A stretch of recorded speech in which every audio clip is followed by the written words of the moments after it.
Donc, .NET, c'est quoi? On va rentrer dans le vif du sujet. .NET, c'est un framework qui a été créé par, Microsoft en 2016. L'idée, c'était de faire un successeur à .NET, ce qu'on appelait .NET Framework, qui lui a été créé au début des années 2000.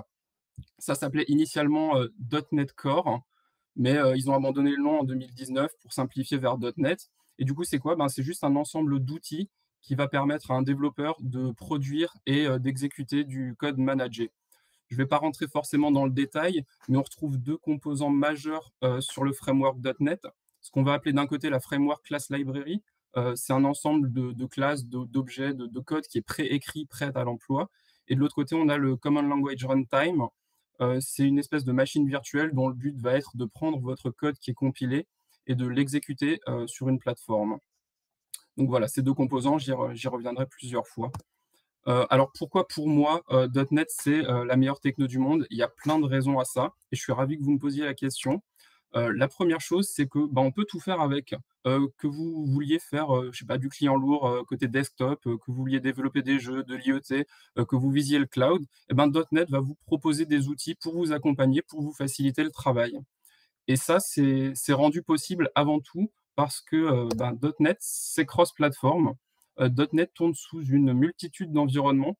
Alors au niveau des systèmes d'exploitation, on va retrouver les classiques Windows, Linux, macOS, mais ça tourne sous mobile, ça peut tourner sous une console de jeu. Vous pouvez le faire tourner sur un Raspberry Pi, ça fonctionne partout. Et la mécanique qu'il y a derrière ça, ce qui rend ça possible, c'est qu'en partant de votre code source, donc dans un langage de programmation, le code source va être compilé dans ce qu'on appelle un langage intermédiaire et je vous en reparlerai un peu plus tard. Et c'est à ce moment-là que, le runtime de .NET dont je vous parlais juste avant reprend la main et il va traduire ce code intermédiaire en instructions natives pour la plateforme ciblée. Et là, on a quand même quelque chose de très fort, c'est que votre même code source, il va pouvoir tourner sans modification sur l'ensemble des plateformes que j'ai citées. C'est vraiment .NET qui va se charger de traduire en instructions natives. Donc c'est déjà quelque chose qui est très impressionnant en soi. Heu, un autre point que je voulais souligner, c'est que .NET, c'est open source. Alors ça l'a pas toujours été, ça a été créé en 2002 de façon propriétaire, ça ciblait uniquement, Windows. Mais au fur et à mesure des années, depuis 2008, Microsoft a rendu public ses sources pour aider les développeurs et depuis 2014, c'est entièrement open source sur GitHub. Heu, bien évidemment, l'idée qu'il y a derrière, c'est comme sur toutes les technos open source, ça va être, bah, d'être à l'écoute des utilisateurs, d'essayer de toujours améliorer le produit et tout le monde peut venir participer aux discussions et je dis qu'on en a déjà profité puisque dans l'équipe où je travaille, on travaille sur un projet où on a eu une grosse migration de version d'Entity Framework, qui est l'ORM fourni de base, avec .NET et on s'est rendu compte il y a des outils qui avaient été changés, des choses qui n'existaient plus ou des nouvelles choses qui existaient et on a pu aller sur GitHub, discuter directement, avec les développeurs, mettre en avant des morceaux de code, poser nos problématiques et en discuter librement et ça, je trouve que c'est quelque chose qui est quand même très agréable. Alors, pour enchaîner, c'est dur de parler de .NET sans parler de C# le langage de programmation, par défaut qui vient avec. C'est un langage de programmation qui a été créé par, Anders Hejlsberg, qui avait en amont conçu Turbo Pascal et Delphi. Et alors pour info, c'est lui qui est un des développeurs principaux actuels de TypeScript, donc une belle carrière. C# c'est inspiré de Java et alors, si j'étais de mauvaise foi, mais je le suis pas, hein, si j'étais de mauvaise foi, je dirais que c'est à peu près la seule bonne chose qui est ressortie de Java. Et C#, bah, c'est un langage orienté objet de haut niveau. C'est un langage compilé, fortement typé, mais on va quand même emprunter à des langages plus fonctionnels. On retrouve des outils tels que Link, qui permettent de faire des requêtes type SQL sur des collections dans la mémoire. On va retrouver des concepts tels que le pattern matching ou les records. Et un exemple de ce que peut donner Link, qui est quand même inclus dans le framework depuis 2007, ben, vous avez une liste de personnes, vous allez simplement pouvoir, bah, la filtrer, l'ordonnancer, la projeter et tout ça avec des méthodes qui sont fournies d'entrée de jeu avec le framework .NET. Donc mon argument suivant, ça va être, bah, toujours le C#. On est quand même sur un produit qui est relativement abouti, qui a plus de 20 ans et là où il y a un vrai travail qui est fait de Microsoft pour proposer, toujours plus d'outils, toujours plus de syntaxe, toujours plus, de qualité de vie pour les développeurs et moi, c'est vraiment un langage de cœur. Je trouve que c'est très agréable de développer avec. La dernière version est sortie en novembre l'année dernière et j'espère qu'il y en aura beaucoup d'autres. Alors si jamais, le C# c'est pas votre truc, bah, vous avez d'autres langages à votre disposition dans l'univers .NET. Vous avez le F#, c'est un langage fonctionnel qui est dérivé de Camel. Vous avez VB.NET qui existe, vous avez, pour faire du scripting, vous avez PowerShell Core et vous avez même C++ CLI pour faire du C++ en mode managé, qui donne accès aux librairies .NET. Et un des gros points, forts de cette stack technique, bah, c'est que vous pouvez utiliser tous ces langages, ensemble. Vous pouvez très bien avoir une librairie qui a été développée en F# et l'appeler depuis du code C# et c'est quelque chose dont j'ai fait l'expérience. J'ai travaillé dans une entreprise où il y avait un moteur de calcul historique qui était extrêmement performant, qui avait été écrit en F# et on l'appelait depuis le C#. Mais vous pourriez très bien avoir une base de code métier historique qui a été écrit en VB et le temps de la migrer vers une techno plus récente, continuer d'appeler les méthodes depuis du C#. Donc c'est quand même quelque chose qui est très pratique et c'est rendu possible grâce au langage intermédiaire dont je vous parlais avant. C'est-à-dire que tous ces langages sont compilés en langage intermédiaire. Le langage intermédiaire, c'est juste un ensemble énorme de fonctionnalités qui sont complexes. C'est pas prévu pour être utilisé directement. Et en fait, chacun de ces langages vous donne une petite fenêtre, un angle d'attaque sur les fonctionnalités du langage intermédiaire. Et ça veut dire qu'à un moment donné, face à un problème donné, vous pouvez choisir le langage le plus adapté pour répondre à votre problématique. Et ça, c'est quand même quelque chose de très fort. Alors là, on est en droit de se poser la question des performances, puisque c'est vrai qu'on est quand même sur un framework qui a plus de 20 ans, qui essaye d'être multiplateforme en virant plusieurs environnements, qui essaie de rendre ses outils compatibles les uns avec les autres. Eh bien, .NET n'est pas en reste. Tech Empower, c'est une société qui propose des benchmarks back-end, notamment le benchmark Fortunes. L'idée du benchmark Fortunes, c'est de tester un peu l'intégralité d'une stack back-end en testant des objets métiers, en faisant des accès à une base de données. Et ben, .NET se place confortablement en 9e position sur plus de 450 frameworks qui sont testés. On est devancé par à peine 5 frameworks Rust, 2 frameworks C++ et un framework JavaScript V8. Et là où on se rend compte que Microsoft a vraiment travaillé sur les performances, c'est que si on prend la moyenne de tous les benchmarks confondus, avec des exercices tels que sérialisation, désérialisation de JSON, accès en lecture-écriture sur une base de données, manipulation de chaîne de caractères, rendu de page web côté serveur, et ben on se place en 7e position, ce qui est plutôt honorable. C'est vrai qu'on a encore cette image de .NET Microsoft un peu usine à gaz, mais pas du tout. Il y a eu un vrai travail qui a été fait sur les dernières versions de .NET pour apporter des performances et elles sont au rendez-vous. Alors, .NET, c'est un outil très puissant, mais à côté, pour vous accompagner au quotidien, vous avez tout un ensemble d'outils qui vont vous faciliter la vie. Alors, au niveau de l'IDE, on va retrouver le classique Visual Studio et Visual Studio Code. C'est vrai que Visual Studio est un démarrage un peu difficile, mais je trouve qu'aujourd'hui, c'est l'un des IDE les plus aboutis sur le marché. Après, si les Visual Studio, c'est pas votre truc, il y a Rider, qui est un IDE cross-platform qui est développé par JetBrains et qui est prévu exclusivement pour développer du .NET. Vous allez avoir l'interface de commande .NET qui va vous permettre de compiler, d'exécuter, restaurer vos projets, tout ça en ligne de commande. C'est hyper pratique pour tout ce qui est pipeline de déploiement, pour faire des scripts ou pour initialiser vos containers, par exemple. Vous avez le gestionnaire de package Nugget qui est intégré nativement dans Visual Studio et qui va vous permettre de facilement gérer les versions des packages que vous voulez installer dans vos projets et qui va même vous permettre, vous, de packager, de versionner, de déployer et de partager vos librairies. Alors, derrière, je mentionne le cloud Azure et Azure DevOps. C'est la stack Microsoft. Bien évidemment, .NET s'intègre parfaitement dans la stack Microsoft, mais d'expérience, moi, je suis en train de travailler avec le cloud d'IBM, donc c'est du OpenShift. Derrière, on a des machines Linux et on est en train de déployer des API développées en .NET dans ce cloud. Et c'est là qu'on se rend compte que le côté multiplateforme est hyper bien implémenté, puisque nous, en tant que développeurs, on travaille sur des machines sous Windows 10. On fait nos tests en local sous Windows 10. On fait nos tests dans des containers Docker avec Linux. On a des pipelines de déploiement, c'est du Unix Builder. Et derrière, c'est déployé en prod. Et on n'a pas à réfléchir à modifier notre code. Ça fonctionne sur les différents environnements. Si ça fonctionne en local, ça fonctionnera dans la pipeline et ce sera déployé proprement. Et ça, c'est quand même super bien d'un point de vue développeur. Et je mentionne en dernier MSDN, qui est la documentation en ligne de Microsoft, qui est hyper bien fournie et qui, pour chacun des outils que j'ai cités, pour chacun des langages, pour chacune des versions de .NET qui a existé, elle va vous proposer comment démarrer, des exemples, des tutoriels, et c'est extrêmement bien fourni. Et elle est également intégrée dans Visual Studio, c'est-à-dire que si vous arrivez sur un mot-clé que vous ne comprenez pas, vous appuyez sur F1, ça vous ouvre la page de la doc correspondante, et voilà, ça fonctionne, c'est juste très pratique. Donc c'est vrai que développer au quotidien avec .NET, on est quand même très très bien accompagné. Alors, pour moi, le mot de la fin, enfin, pour conclure, il y a vraiment de belles applis qui tournent sous .NET. Je peux bien évidemment pas les citer toutes et il y a pas forcément que des choses de Microsoft. Par exemple, les serveurs de Forza ou GoDaddy, fonctionnent sous .NET. Mais surtout, et ça, je pense que c'est un peu la carte ultime, je pense que tous les développeurs qui sont présents aujourd'hui, auront une petite pensée émue. Stack Overflow, tourne depuis le début sur une stack .NET, donc mine de rien des beaux projets, et c'est là qu'on se rend compte que voilà, on a quand même un outil qui est très puissant. Donc voilà, pour résumer, on est sur une techno qui est mature, qui est robuste, qui est performante. Moi, j'ai mis les mains dans le .NET il y a plus de 10 ans et je l'ai jamais quitté. Honnêtement, tous les jours dans mon travail, je m'éclate, c'est un vrai plaisir. Donc j'espère que, ben, sur cette présentation, j'ai pu un peu vous convaincre ou en tout cas piquer votre curiosité et essayer d'aller voir un peu ce qui se passe, et je vous remercie et vous remarquerez que j'ai pas fait de blague sur Node.js parce que c'est un peu trop facile, mais je vais laisser Célia vous en parler. Merci Geoffrey pour ta présentation. J'espère que ça vous a plu. Pour rappel, juste, vous aurez l'opportunité de voter à la fin.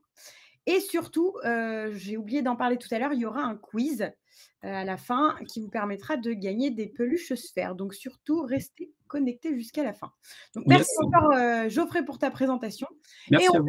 passer maintenant à Célia de Lille, qui est développeuse full stack chez Sphère, curieuse mais pas sérieuse, passionnée de code et de chats, avec un rire très reconnaissable, vous allez le voir, et surtout très communicatif. Bonne chance Célia. Merci. Alors, je vous partage mon écran tout de suite. Voilà. C'est bon. Et bah, ah, hop. Toi, tu vois. Ouais, eux, ils voient que l'onglet, t'inquiète. Donc, toi, tu. Voilà. Pardon, excusez-moi. Ce sont les aléas de la présentation. Eh bien, c'est parti. Donc, moi, effectivement, je m'appelle Célia Delage et je viens dans cette battle pour défendre Node.js. Il y en a qui pensent que ça va être facile de s'en prendre à la techno, mais au contraire. Et je vais vous montrer pourquoi. Donc, on entre dans le vif du sujet. Déjà, Node.js, ça a déjà 14 ans. Donc, on est sur une techno qui est pas née de la dernière pluie, hein. Il y a un écosystème mature tout autour. On est sur la version 20. C'est une long-term support, comme toutes les versions paires. Et ça continue d'évoluer. On a des sorties récentes. D'ailleurs, la version 20, c'était avril de cette année, donc on ne peut pas faire plus récent. Et il y a des gros projets back qui existent en Node.js actuellement. Et je peux vous citer un back-end sur lequel j'ai travaillé. C'était celui du site web Leroy Merlin. Donc, on a des grosses applications qui fonctionnent en Node et qui marchent très, très bien. Par contre, je fais un disclaimer. Pour ceux qui pensent que Node.js, c'est que du Express, non.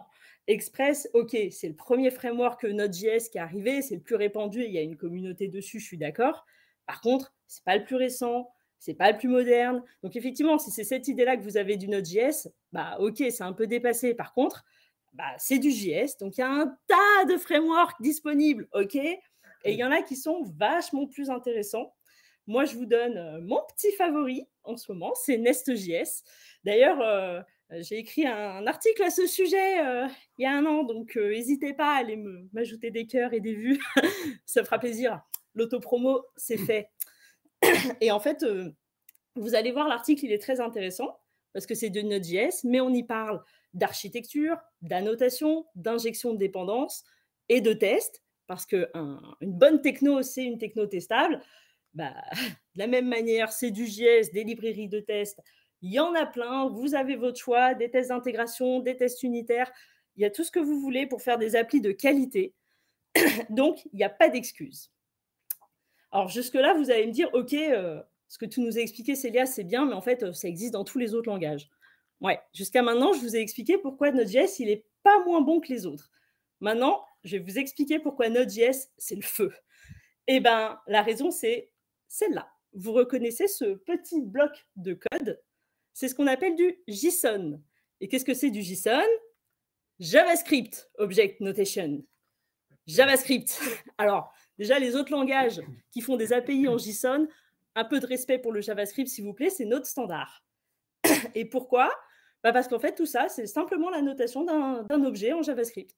Tout simplement. Donc, nous, il n'y a pas de conversion, il n'y a pas de comment je réfléchis mon modèle dans le code comparé à ce que je renvoie dans mon API. Non, non, c'est direct. Et ce qui est bien, Alors, ça n'empêche pas du tout de faire des vérifications sur les champs, ça n'enlève pas le contrôle sur ce qu'on renvoie ou ce qu'on récupère en API. Par contre, ben, aucune conversion, et ça, c'est quand même top. Et bien sûr, on peut typer nos objets. Il y a du TypeScript. On peut faire de la vérification à la volée. Enfin, franchement, c'est hyper pratique pour développer du back. Et alors, à tous ceux qui vont me dire que TypeScript, c'est pas du vrai typage, c'est du duck typing, ça vaut pas un langage de typage fort, natif, machin. Moi, je vous répondrais que si c'était vrai, on n'aurait pas de null pointer exception en prod. Boum! Non, la vérité, c'est que c'est pas parce que votre modèle est impeccable et dit qu'une variable sera jamais nulle qu'elle va pas l'être. Loi de Murphy, tout ça, si ça peut mal se passer, ça va mal se passer. Donc la vérité, c'est que quand on type, bah, il faut quand même contrôler. Et ben nous, on ne fait pas semblant. On le sait, il faut contrôler la donnée qui entre et qui sort de son système. C'est tout. Donc TypeScript, c'est très bien, ça fait largement le taf dans la grande majorité des cas. Allez-y, quoi, c'est génial. Donc, si je reviens sur mes objets JSON, sur mes objets JS, de toute façon, c'est la même chose. Ben, pour un peu que vous stockez tout ça dans des bases de données NoSQL type MongoDB, bah, là, c'est pareil, vous allez stocker un objet qui est exactement celui que vous manipulez dans le code. C'est quand même pratique de ne pas se donner une complexité supplémentaire. Et côté front, parce que, OK, c'est une back battle, mais quand on produit des API, le but, c'est quand même qu'elles soient consommées. Et monsieur et madame tout le monde, ils n'appellent pas du Swagger. Non, non, non, non, ils ont besoin d'une application front qui leur délivre le contenu de nos API, toute notre réflexion. Et bien, côté front, c'est du JavaScript aussi. Donc, quand on fournit des API, ils l'utilisent de la même manière que le back en Node.js.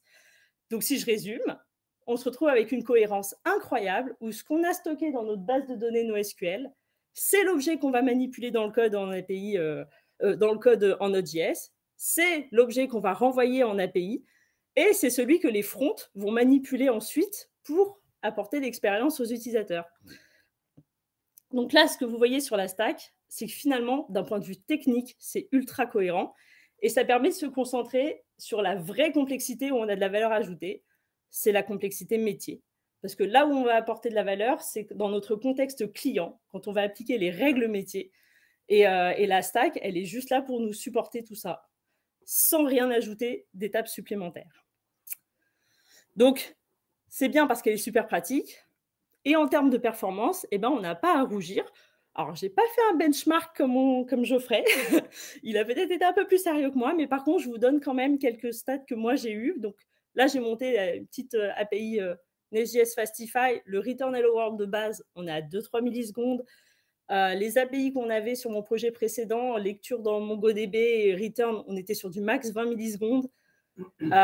Et si on avait de la manipulation de données, on pouvait monter mais du 80 millisecondes. Et franchement, c'est des temps pour des API, c'est très, très honorable. Enfin, moi, j'aimerais bien que mon API actuelle fasse la même chose. Donc, parce qu'elle n'est pas en Node.js. Je précise que je ne travaille pas dessus. Donc, du coup, en vrai, on arrive à avoir des performances d'API qui sont très, très bonnes. Il n'y a pas de souci. Et il y a aussi la scalabilité. Donc là, l'idée, c'est que quand on a un fort trafic, il faut pouvoir démarrer des instances rapidement pour pouvoir accueillir le trafic. Donc là, je vous ai fait un petit gif de moi qui démarre un serveur Nest Fastify. Donc, c'est pas idéal parce que je le fais sur mon poste, je suis en train de record la vidéo à l'arrache, donc c'est pas optimal, mais vous voyez, en quelques secondes, on se retrouve avec un serveur qui est prêt à accepter des requêtes, quoi. C'est très, très efficace. Et je ne sais pas si quelqu'un s'est amusé à compter le nombre de serveurs qui ont démarré dans mon GIF depuis que j'ai affiché cette slide. Mais si on veut tenir le trafic, on est bon, quoi. Il n'y a pas de problème. Du coup, est-ce que Node.js, c'est parfait ? Il y a encore 2 petits points qu'il faut que je soulève quand même. Parce qu'on ne va pas se mentir, JavaScript, c'est très, très permissif. Ça permet de faire des choses qui sont parfois très surprenantes, avec des comportements étonnants. Et du coup, ça veut dire que c'est les développeurs et les développeuses qui doivent être rigoureux, compétents. Et moi, j'ai envie de dire, ça tombe bien parce que chez Sphere, on n'a que des gens très, très compétents. Donc, voilà, si vous avez besoin d'un bac bien fait, faites appel à nous. La promo, c'est refait. Et juste, je sais qu'on va me sortir qu'il y a eu des scandales avec NPM, avec des librairies qui étaient malveillantes et qui se sont retrouvées dans l'écosystème parce qu'utilisées par des milliers de packages. Alors, moi, Je ne peux pas le nier, hein, très clairement, ces scandales, ils sont là. Mais est-ce que ça veut dire que pour autant, il faut remettre en cause tout le système de l'open source? Parce que pour un package malveillant, on en a des milliers qui viennent de développeurs et de développeuses qui veulent juste être utiles à la communauté, qui sont développés par des personnes passionnées. Donc, OK, il y a parfois eu des scandales, mais il ne faut pas mettre tous les packages dans le même panier. Très clairement, il y a des librairies qui sont excellentes et qui nous facilitent grandement la vie. Donc, en vrai, alors, il faut juste loquer ces versions en prod, bonne pratique. Mais en dehors de ça, il n'y a pas d'inquiétude particulière à avoir non plus, hein. Faut pas exagérer, faut pas tomber dans la paranoïa. Donc, pour conclure, Node.js, c'est super, c'est trop cool. Le langage nativement, il permet de faire de la programmation objet, de la programmation fonctionnelle, impérative, du back, du front pour la partie JS, et même de l'IoT. Il y a des packages en Node.js aussi. Donc, en vrai, c'est une techno à partir de laquelle on peut tout faire, hein, tout simplement. Voilà, j'espère que je vous ai convaincu. Merci de m'avoir écouté jusqu'au bout. Et si vous voulez me contacter pour en discuter, avec grand plaisir. Workchat pour les sphériens et sphériennes, LinkedIn pour les autres. Et au plaisir. Merci beaucoup. Merci beaucoup, Célia. Donc, on verra à la fin hein, si tu as réussi à les convaincre ou pas. Donc, suspense. Merci. Et en attendant, on va recevoir notre troisième participant, Renaud de Luxembourg, qui est développeur touche-à-tout et il a finalement et ou heureusement fini par faire du Scala.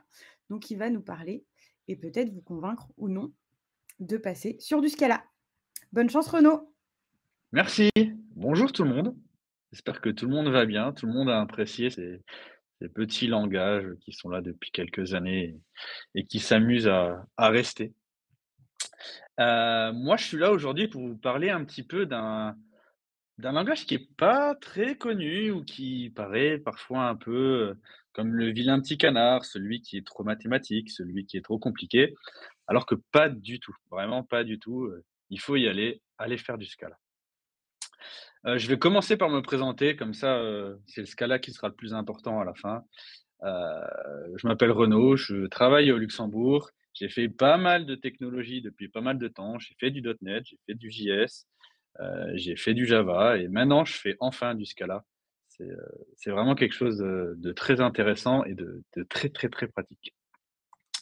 Un petit peu d'histoire, un peu comme mes compatriotes. Scala, on a beau penser ce qu'on veut, ça reste un langage qu'il a depuis pas mal de temps. Alors, ça a été initié par Martin Odersky en 2001 à l'université de Lausanne. Au risque de un peu spoiler mon collègue d'après, Martin Odersky, c'est pas le premier venu, c'est la personne qui a mis les génériques dans Java. Donc, c'est quelqu'un qui savait très bien de quoi il parlait. Et il se rendait compte que la communauté Java, c'était des gars qui aimaient pas trop bouger, qui aimaient pas le changement, qui avaient du mal à évoluer. Du coup, il s'est dit, tant qu'à faire, moi, je vais faire mon propre langage à moi. Et il est parti avec d'autres personnes, hein, il n'a pas fait tout seul, pour commencer Scala. Il a fait la première release de la version 1 en 2004, officiellement. Donc ça se passait bien, mais voilà, il y avait encore plein de changements. C'était pas le truc le plus stable, comme n'importe quelle version et langage qui démarre. En 2006, il y a la version 2 qui est sortie. On peut considérer que la version 2 est peut-être la vraie première version de Scala. On voit que c'est celle qui a duré très longtemps, jusqu'en 2021 et qui dure encore maintenant. En 2016, on a la compatibilité avec Java 8 qui est arrivée. Donc, je le mets parce que les gens parlent toujours de Java 8. C'était 2013, hein, Java 8, ça fait 10 ans et maintenant, on est toujours content de faire du Java 8. C'est super cool. En 2021, il y a la version 3 qui est sortie, qui a apporté pas mal de choses. Il y a plein de changements qui ont été mis en place sur de la macro-programmation, de la métaprogrammation. C'est assez intéressant. Et à l'heure actuelle, c'est toujours mis à jour. Les dernières versions sont sorties au mois de janvier, donc c'est assez récent. Et on voit qu'ils continuent à maintenir la version 2, donc la 2.13.10 et la 3.2.2. Alors, souvent, on dit que Scala, c'est le meilleur langage JVM. Hein, j'ai vu tout à l'heure des gens qui disaient qu'ils aimaient bien le Kotlin. Je suis d'accord avec eux, c'est sympa, mais le Kotlin, c'est un peu la transition entre Java et Scala. Quand on veut découvrir un petit peu, on fait du Kotlin et puis après, on va vers un vrai langage. Quels sont les avantages de Scala? J'ai mis la communauté en premier parce que la communauté, malgré, on peut croire, sa faible existence, elle est extrêmement passionnée et extrêmement présente sur les réseaux. Scala, c'est un projet open source qui évolue depuis maintenant 20 ans, qui est en constante évolution, qui a moult librairies et qui continue d'évoluer au fur et à mesure du temps.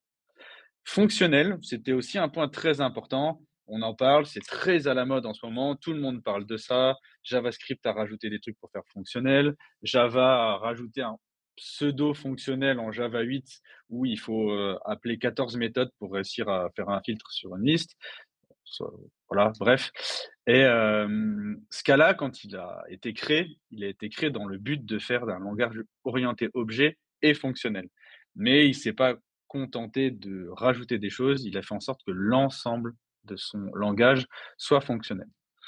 Les I/O. Les I/O, Scala, c'est pas comme JavaScript, c'est multithreading.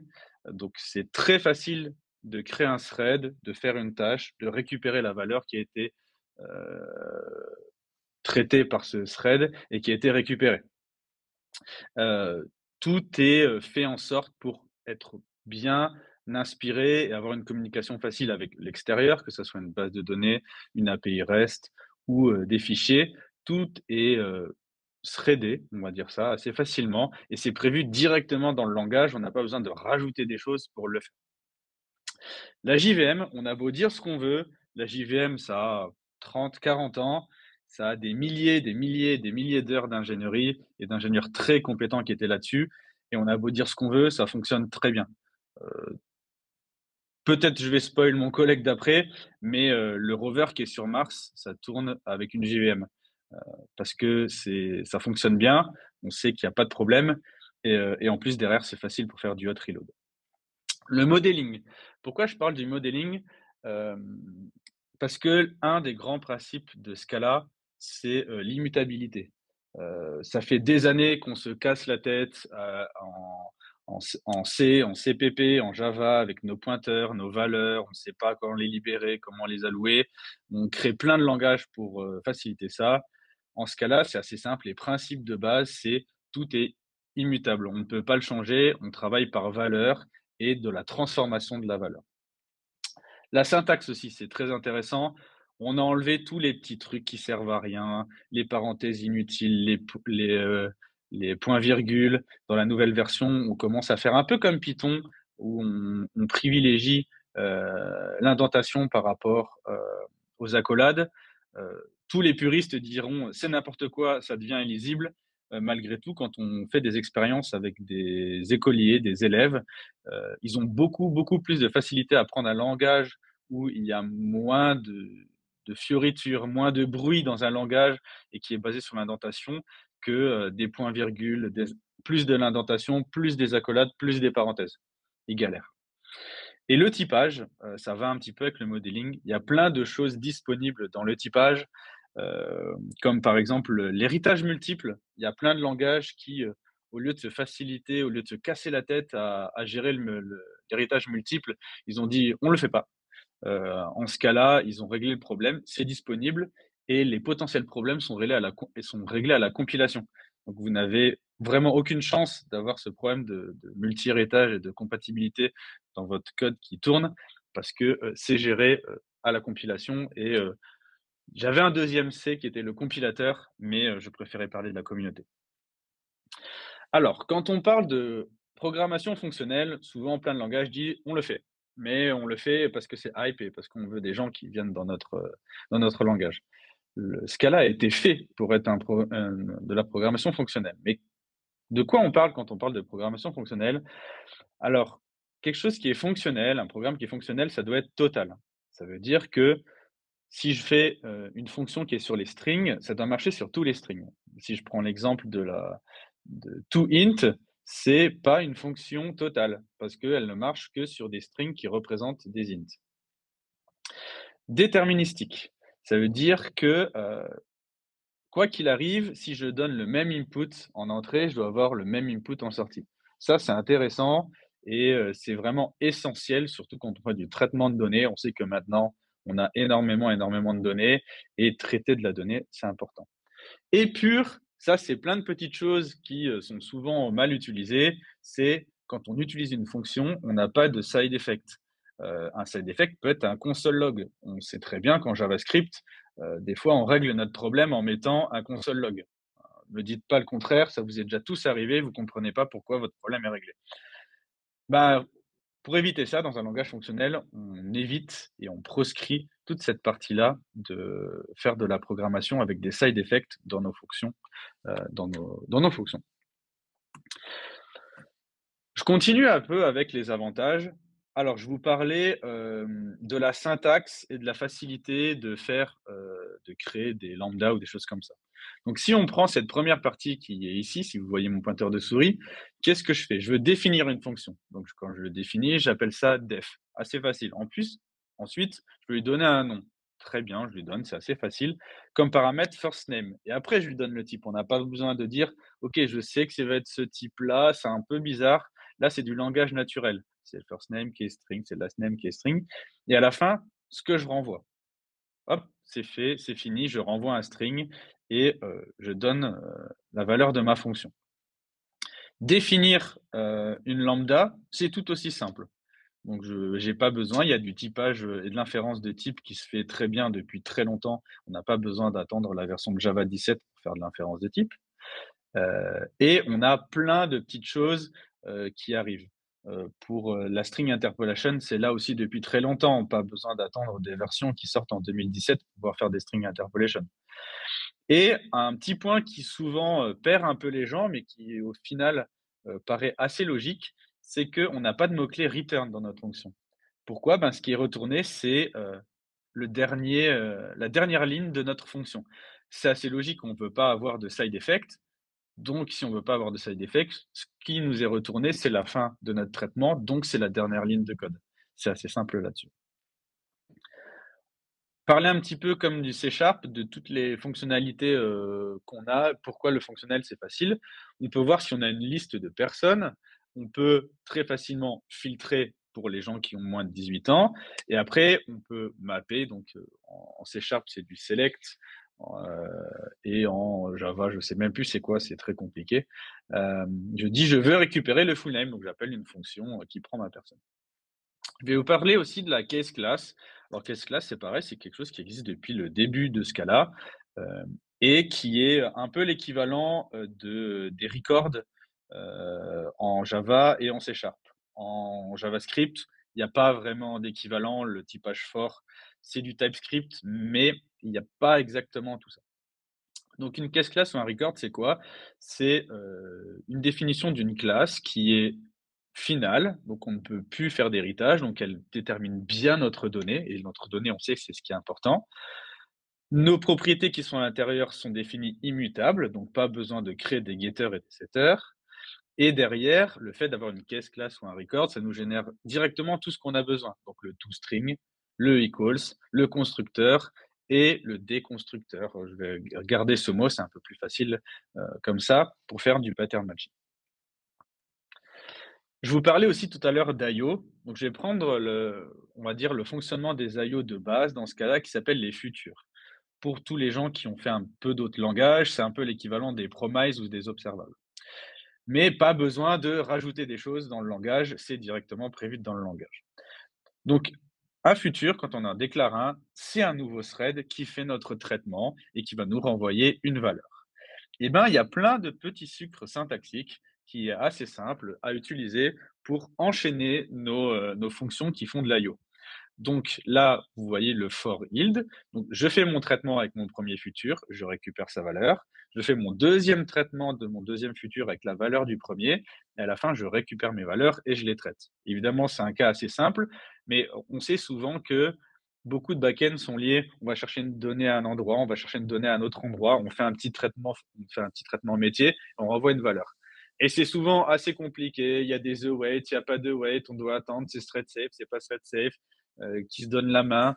Là, c'est géré dans le langage, tout est facile et tout se met en place.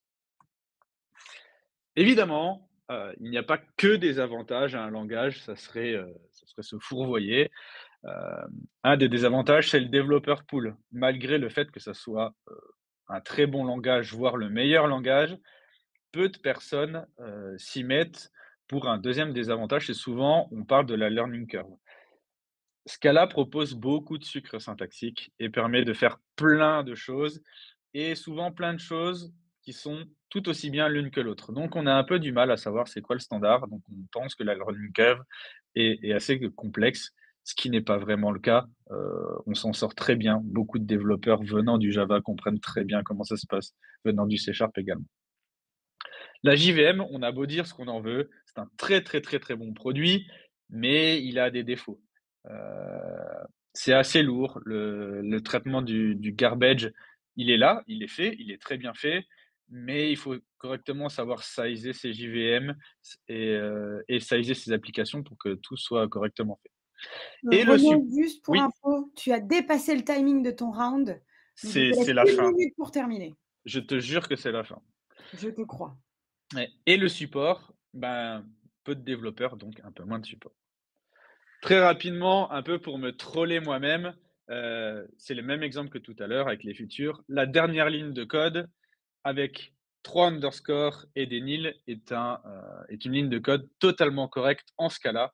Donc, on peut y aller. Il faut quand même faire attention. Donc, un des désavantages, c'est que plein de sucre syntaxique nous permet de faire plein de choses, mais au final, des fois, ça devient un peu illisible. Dernier point, excuse-moi, Scala, c'est utilisé quand même par plein de gens. Apache Spark est utilisé, écrit en Scala et peut être utilisé avec du Scala. Gatling, c'est fait avec du Scala. Kafka est fait avec du Scala et est utilisé par des grandes entreprises comme LinkedIn, Twitter, Netflix, Airbnb. J'ai cité que cela parce que ça fait partie des plus gros, mais c'est pas un langage mort. C'est un langage qui est encore utilisé et très utilisé et beaucoup dans la data en ce moment. Donc, vraiment, allez-y, essayez-le. Et une fois que vous allez l'essayer, vous en reviendrez jamais, croyez-moi. Merci Renaud pour cette présentation. Est-ce que Merci à vous. les personnes vont être convaincues? On le saura à la fin.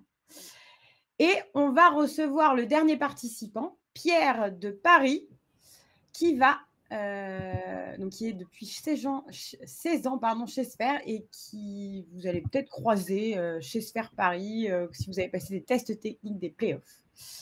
Et aujourd'hui, Pierre, tu vas nous parler de Java en direct des jardins. Des jardins de Sphère. Est-ce que vous m'entendez bien? Écoute, moi je t'entends. Ok, alors je vais garder le rythme. J'ai plus beaucoup de temps si j'ai bien compris, donc je vais essayer de faire assez bref. À 10 minutes. Ok, 10 minutes.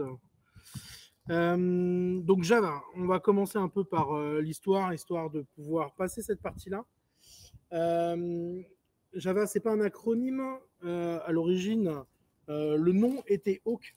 Et comme il y avait déjà une licence qui portait ce nom-là, ils ont brainstormé pour trouver le nom Java, qui est la traduction de l'argot de café en américain. Et d'où la tasse de café dans le logo de Java.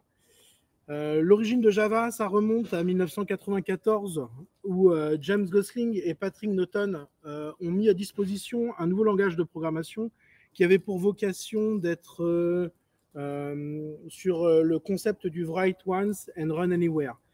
Il a été présenté ensuite à la Sun World en 1995 pour proposer une release en 1996.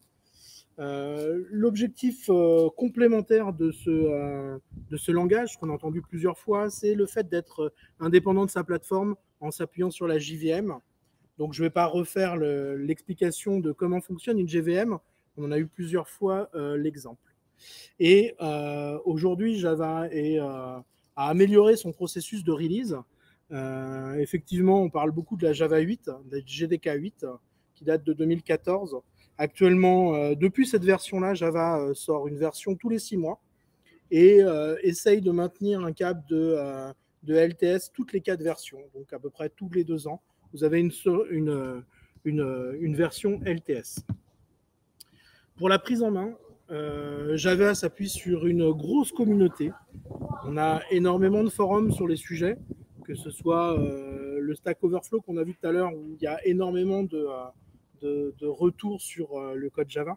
Mais il a aussi de très grosses conférences, que ce soit le Devox, le Vox Day, le Java One. Il y a aussi pas mal de Java User Group qui existent tout autour de Java. Donc, Java a l'avantage d'avoir une grosse communauté pour pouvoir partager sur ce qu'on peut rencontrer comme problématique. Il est aussi sur de nombreuses IDE. Il s'appuie aussi sur pas mal de frameworks qui sont soutenus par de grandes entreprises, que ce soit Sun, Oracle, VMware. On n'est pas sur des personnes qui proposent des frameworks qui pourraient se désengager dans le futur. Il permet de s'appuyer sur des gestionnaires de projets qui aujourd'hui ont permis d'automatiser toutes les chaînes de déploiement. Pour les débutants, Java, c'est facile à apprendre, même si on en entend l'inverse il y a peu de temps. Il est conçu pour être simple et intuitif. La manière dont il est structuré permet de faciliter quand même la compréhension. Pour les expérimenter, l'avantage d'avoir cette conception objet sur Java permet aussi de faciliter le context switching. On n'arrive pas, même si les frameworks sont différents, qu'on fasse du Quarkus ou du Spring Boot, le changement de projet est assez facilité parce qu'on va retrouver exactement les mêmes concepts de développement pour notre application.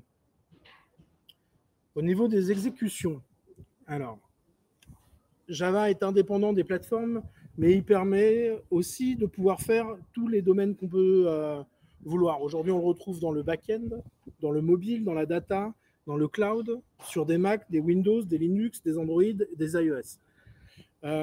Sur les temps, alors là, on va arriver sur la partie qui peut fâcher Java. C'est un langage qui se compile, ce qui permet aussi de garantir que le code, quand il s'exécutera, fonctionnera, sauf erreur de développement, mais ça, c'est valable pour tous les langages. Ce temps de compilation peut augmenter si on arrive à des compilations en mode natif, et donc peut entraîner des fois une perte d'envie sur le projet. Sur les temps d'exécution, au début, Java, dans les versions 1.3 dans les années 2000, était 2 fois plus long que du C. Aujourd'hui, avec toutes les évolutions qu'a suivi le JDK et les différents compilateurs du JVM, on arrive sur des temps d'exécution qui peuvent se rapprocher du code natif sur certaines JVM et sur certains morceaux de code. Sur le dernier point qui pourrait être intéressant, c'est le temps de lancement que j'ai entendu parler tout à l'heure. Effectivement, Java, surtout sur tous les frameworks d'IOC, peut avoir des temps de lancement qui peuvent être longs. Aujourd'hui, la réponse à ce sujet-là, c'est de partir sur de la compilation en natif, que ce soit avec Quarkus ou Spring Boot sur sa version 3, ou l'utilisation de Crack qui permet de faire une image d'une JVM lancée pour pouvoir la relancer à l'instantané. Maintenant, on va parler des choses qu'aucun des autres langages n'ont parlé, c'est la maintenance et les évolutions.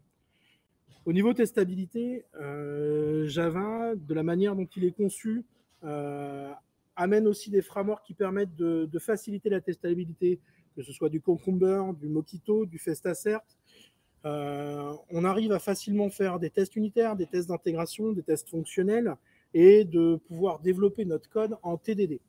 Ce qui fait que ça améliore grandement la maintenabilité d'un code en ayant déjà des tests sur notre projet. Avec ça, comme on est sur quelque chose qui a une forte communauté, il y a énormément de standards aujourd'hui sur la manière de développer du code Java. Et on peut s'appuyer sur des sonars pour sortir des indicateurs qualité et donc pouvoir garantir que le code qu'on produit, plus qu'il fonctionne, il est aussi de qualité. Sur la maintenance, effectivement, Java est un trentenaire, il est assez vieux et donc on peut tomber sur des projets qui peuvent être en Java 8. Donc ça, c'est quelque chose qu'on ne peut pas nier. Il est verbeux. Alors, ça a un avantage et un inconvénient. L'avantage, c'est que ça permet de structurer les concepts qu'on met en place et de mieux les mettre en œuvre. Le deuxième défaut que ça va avoir, c'est un concept qui a été évoqué par John Austerhout, qui est le concept de classite. Car dans Java, on a tendance à penser qu'en créant des classes, on structure notre code. Et donc, on peut arriver sur des projets où on a créé énormément de classes, ce qui rend en fait la compréhension beaucoup plus complexe du produit sur lequel on peut avoir à intervenir. Enfin, pour conclure, Java reste dans les 3 langages aujourd'hui les plus utilisés si on regarde ce que les chiffres donnés par GitHub avec Python et JavaScript. Il y a énormément aujourd'hui d'entreprises qui sont encore sur des... alors surtout sur la région parisienne, parce que c'est là où je travaille, donc je peux le signifier, qui utilisent énormément Java. Donc on a énormément d'opportunités avec ce langage-là. Chez Sphere, on a aussi beaucoup de profils Java parce qu'on a beaucoup de clients en Java.